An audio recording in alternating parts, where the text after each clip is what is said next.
जेनेबा जों दा मा बागानाव दंफैयो होनदों मा बागानाव लोक्षिसारा बिफां बर'नि लोक्षिसारा होनो हारसानि लक्ष्मसर ना आच्छा जों माने लकेसन नायफैदों गोदान भिडिअ एलबामनि थाखाय बैसागु सिस्टेमाव दा मोननै मोनथामसो जायगा नायना फैबाय दा मोजां फसायदों आरो जायगाखौ बिरादनो जिखुनु बेखौ सेलेक्ट खालामबाय गोजोन्थों फाइनालि वी आर हियार इन भुटान लकेसनाथ' अयथासारमोन नाथाय बोथोरानो बोरैबा जोंहा एलबामनि शुटिंखौ बिदि एक्टिं खालामनाय जागोन जेनेबा एक्ट्रिसआ बिदि खालामनांगोन दंफां सिङाव ओरै हाबलाय ओंखारलाय खालामनांगोन जेनेबा जायगाया माबायदिमोन जायगायाथ' गित ओमफ्राय जेनेबा मोजां एक्ट्रिसआबो मोजां गासिबो मोजां भुटानफ्रा माबा भटार आइडि लायो अयथासार बिराद गेलेफैदो जोंथिंल' थानो सैमाफ्रा होख्लायनांगौ जोंथिं थांबा जोंबो गासिबो लाजोबनांगौ मिथिबाय मेट्रिक सार्टिफिकेट गैयाबा एडमिट गैयाबा जोंबो थांला माबायाव इन्डियायाव मिथिबाय जै मा जेनेबा माने जायगायालाय माबायदि बेहाय लाजायो ना लाजाया जायगाया बिराद अन्थाइ दङ एकदम दा बुंसै सानाखै आं दाबो दायो सानगोन मोनायाव बिराद अन्थाइ दं जायखिजाया माने साननो हानाय नङा साननांगोन गोबावनो साननांगोन आयु खय बोसोर लागोन जाखो बे अन्थाइखौ सानजोबनांगौबालाय आयु हायोना दे साननो हाथरखिखौनो साननो हायो बियो मिथिबाय दा बुंना बेखौ दा मोनायाव साननो आइया बे खमबावसो जों आइल'सो फालायनो बांसिन सानै लायो दा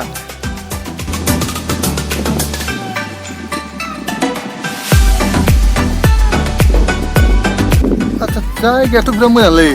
अमर नंगौ दा नंगौ जेनेबा मेथाइखौ आंनो लिरदों ओमफ्राय मिउजिकखौबो आंनो होदों ओमफ्राय मेथाइखौ रोजाबदों जोंना दिपा बसुमतारी नंगौ दा अमल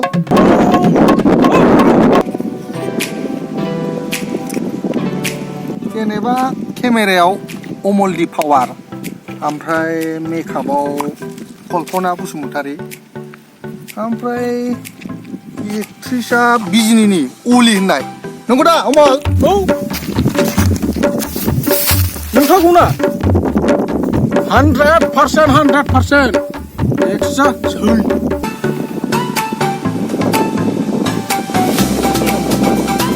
भुटानाव गेलेफुआव जानाया ओंखामा एंजाब देग्रांग्रां मोनदों आंलायसो औ आं बेखौ होननो थिनाखैमोनलै माने गाननि नामा गाना औ गाना जाहैबाय खननै लोगोफोर बैसागो मेथाइ आरोखि बैसागो मदार्न मेथाइ ओमफ्राय बेखौ आं एसे खोन्थानो हनै लोगोफोर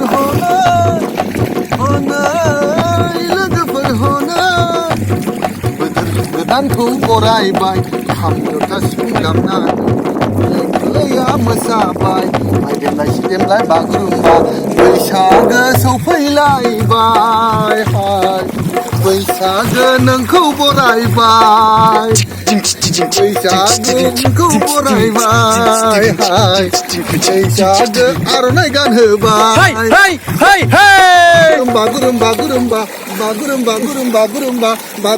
बागुरुम्बा जाबायलै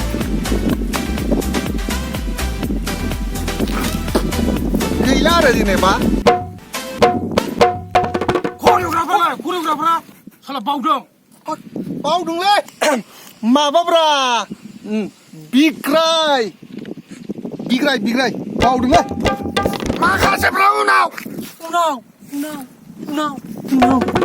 ओमफ्राय आदा नोंबो एसे शुटिंनि बारै एसे बुंदो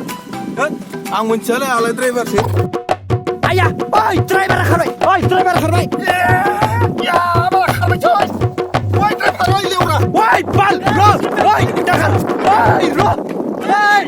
थांगोरबायलै होसो ड्राइभार जों माजों थांनांगौ जाखो बिराद फाग्ला जालाय बे सिमानि मानसिफ्रा आंखौ माबासो खालामनो नागिरदों खारथों